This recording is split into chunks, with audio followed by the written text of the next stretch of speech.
Chirala shopping అయిపోయి మళ్ళీ హైదరాబాద్కి అయితే రిటర్న్ అయ్యాను. సరే తెనాలి రాకుండా చీరాల్లోనే ట్రైన్ అయితే ఎక్కేసాను అనమాట. వాళ్ళ ట్రైన్ అయితే కొంచెం రష్ గానే ఉందన్నమాట. లేడీస్ కంపార్ట్మెంట్ లోనే ఎక్కాను. అప్పటికప్పుడు రిజర్వేషన్ అయితే చేయించుకోలేదు. ఇంకా పువ్వులు కట్టే వాళ్ళందరూ చాలా మంది ఎక్కారనమాట. పువ్వులన్నీ ఇలా కవర్లు కట్టేసేసి పైన అయితే వేలాడదీశారు. భోగి మొత్తం విరజాజి పువ్వులతో గుమాయించి కొడతా ఉంది. ఈసారి నైట్ జర్నీ చేయడానికి కొంచెం అయితే భయపడ్డాను. మొన్న ఏదో ఇన్సిడెంట్ జరిగిందంట. దాని గురించి మా ఆడబిడ్డ అయితే చెప్పిందనమాట. నైట్ వెళ్తున్నావు జాగ్రత్తగా వెళ్ళు అని. కొంచెం గుండెల్లో భయం అనిపించింది. ఎందుకంటే లేడీస్ భోగి కదా, లేడీస్ కంపార్ట్మెంట్ లోనే అంత ఘోరం జరిగిందంటే ఇంకా ఎలా సేఫ్టీగా వెళ్ళాలనేసి కొంచెం అయితే భయపడ్డాను. మరి ఇంత దరిద్రంగా తయారయ్యారేంటో జనాలు, నాకైతే అసలు అర్థం కాదు. పోయే కాలం దగ్గర పడి ఇలాంటి అఘాయిత్యాలు చేయడానికి పాల్పడతా ఉన్నారు. మరి ఎంత జాగ్రత్తగా ఉన్నా కూడా ఆడవాళ్ళకి సేఫ్టీ అనేది లేకుండా అయిపోయింది. ట్రైన్ బోగిలో ఉన్న వాళ్ళందరూ ఈ విషయం గురించే డిస్కషన్ చేస్తా ఉన్నారు. అసలు ఏం జరిగింది ఏంటి అని అంటే అప్పుడు వివరించారనమాట. ఇప్పుడు అసలు విషయం అయితే తెలిసింది. ఏం జరిగింది ఏంటి అనేది నెక్స్ట్ వీడియోలో అయితే షేర్ చేస్తాను. నేనైతే ట్రైన్ ఎక్కగానే అసలు డోర్లన్నీ మూసేసాను అనమాట. గడ్లు పెట్టేసేసుకున్నాను. మనం ఎంత జాగ్రత్తగా ఉన్న పక్కనోళ్ళు మనల్ని జాగ్రత్తగా ఉండనిస్తారా? ట్రైన్ ఏ స్టేషన్ ఆగినా వెనకాల ఉన్న గార్డు మాత్రం కిందకి దిగి లేడీస్ బొగ్గిని చెక్ చేస్తానే ఉన్నాడు. ఆ ఇన్సిడెంట్ జరిగి ఎక్కువ రోజులు అవ్వట్లేదు అనమాట. ఒక వారం గ్యాప్ లోనే ఆ ఇన్సిడెంట్ అయితే జరిగిందంట. ఆయన దిగి ప్రతి స్టేషన్ లో చెక్ చేస్తా ఉన్నాడు. అంతేకాదు రైల్వే పోలీసులు కూడా ఎక్కేసేసి లేడీస్ బొగ్గిని చెక్ చేస్తా ఉన్నారు. నలుగురు పోలీసులు అయితే వచ్చారనమాట. ఇప్పటి వరకే జాగ్రత్తగా కూర్చోండి అనేసి అయితే హెచ్చరించి వెళ్లారు. వెనకాల దిగిన గార్డు కూడా ఈ విషయం గురించి వేరే ఆయనతో మాట్లాడుతుంటే నేను విన్నానమాట. గుంటూరులో స్టేషన్ లో అయితే ట్రైన్ కొంచెం సేపు ఆగింది.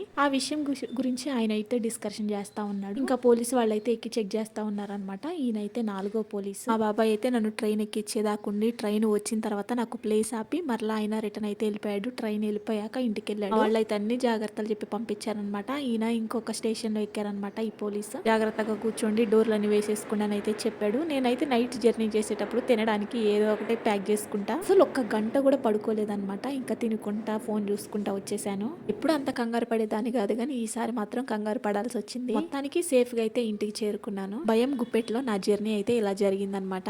ఏం జరిగింది ఏంటనేది నెక్స్ట్ వీడియోలో మాత్రం తప్పకుండా షేర్ చేస్తాను. మీరైతే వీడియోని లైక్ చేయండి, షేర్ చేయండి, సబ్స్క్రైబ్. బాయ్.